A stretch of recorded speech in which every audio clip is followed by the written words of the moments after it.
La maison de la radio inscrite aux monuments historiques. Le siège de Radio France, cette célèbre maison ronde inaugurée en 1963 par le général de Gaulle, est un bâtiment de 100 000 mètres carrés, désormais protégée. En forme de camembert, elle a été conçue par l'architecte Henri Bernard et a su s'adapter à toutes les évolutions technologiques de l'audiovisuel. Un vaste projet de réhabilitation du site a été lancé en 2009. Kylian Mourcou revient sur son histoire. Le général de Gaulle, accompagné du ministre de l'Information, M. Perfit, a installé officiellement la radio dans son palais. 23 ans après avoir lancé son appel du 18 juin sur les ondes britanniques, le général de Gaulle envoie un nouveau message fort à la France. En décembre 1963, il inaugure la Maison de la Radio, un bâtiment futuriste hors norme imaginé par l'architecte Henri Bernard, qui va regrouper tous les médias de ce qu'on appelait à l'époque la RTF. Situé en face de la Dame de Fer, ce géant d'acier fête aujourd'hui ses 55 ans et vient d'être inscrite au monument historique. La Maison de la Radio, c'est une adresse, quoi. Tout le monde connaît 116 avenue du Président Kennedy. On habite Marseille ou Strasbourg, on a entendu ça pendant 50 ans. Revenons sur l'histoire du camembert le plus célèbre de la capitale. La Seine est ponctuée par différents grands monuments que sont les palais. Donc vous avez le palais de Chaillot, vous avez le palais de Tokyo, vous avez la Tour Eiffel, vous avez le Grand Palais. Et Henri Bernard, quand il fait la Maison de la Radio, il se dit on va faire un palais pour la radio. Et donc il y a aussi cette idée d'implanter un nouveau monument sur le parcours de la Seine, mais dans une architecture qui est l'architecture de son temps, donc la fin des années 50, début des années 60. Oui. Le Paris de l'an 2000 est en gestation. C'est une petite ville, hein, la Maison de la Radio, parce que c'est plus de 3500 personnes donc, qui vivent. Une maison qui est ouverte H24, 7 jours sur 7, donc ça ne s'arrête jamais. Il y avait même une banque, il y avait une agence SNCF, Air France. C'était vraiment une ville dans la ville. Cette organisation très circulaire, finalement, qui a été, qui amuse et, voilà, et qui a aussi une forme de beauté. Hein, parce que quand vous traversez les différents espaces de bureaux, vous voyez les gens apparaître et disparaître. Donc c'est assez beau, c'est scénographique aussi. Les gens se paument.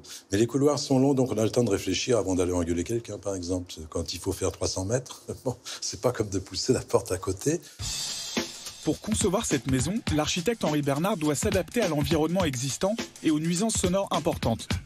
Il fait le choix de créer 2 cercles de tailles différentes. Il voulait quelque chose qui fonctionne pour faire de la radio. Donc de faire une première couronne d'enregistrement, de protéger cette couronne d'enregistrement des bruits de la ville en enroulant un bâtiment de 10 étages autour. Et puis après, cette façade qui enveloppe le bâtiment lui fait comme une peau protectrice et qui avait été choisie en écho au ciel de Paris en aluminium gris. La Maison de la Radio devient un lieu de culture et d'échange national. Mais elle occupe aussi une fonction plus politique. Évidemment, il représente un pouvoir. C'est le 4e pouvoir. Il est aussi là. C'était une sorte comme dans une arène. Donc il y aura des grands débats, y compris le célèbre Masque et la plume. Ensuite, quelqu'un qui nous gronde parce que nous avons dit du mal ou pas assez de bien de What's New Pussycat.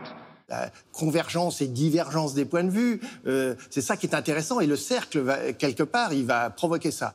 Parmi les 63 studios d'enregistrement que compte la Maison Ronde, il en est un qui représente particulièrement l'âme du lieu.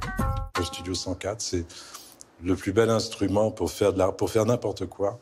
Et il y a une acoustique formidable et surtout, on peut y faire du classique, c'était fait pour ça, mais on peut amener les Rolling Stones aussi. Et ça marche. Et il y a une âme ici, enfin c'est un cliché, mais c'est vrai.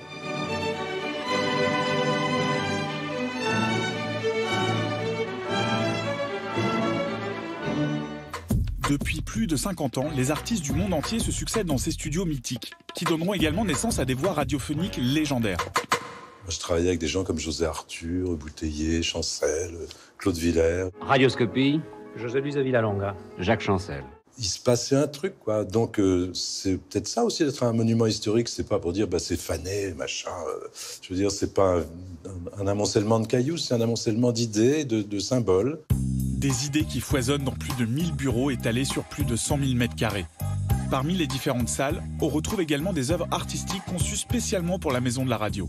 Ce qui est inscrit, ce sont les grands espaces dévolus au public et aux artistes, dont ce foyer, donc avec 3 autres foyers, et qui, en 1963, ont tous été ornés d'une œuvre d'art.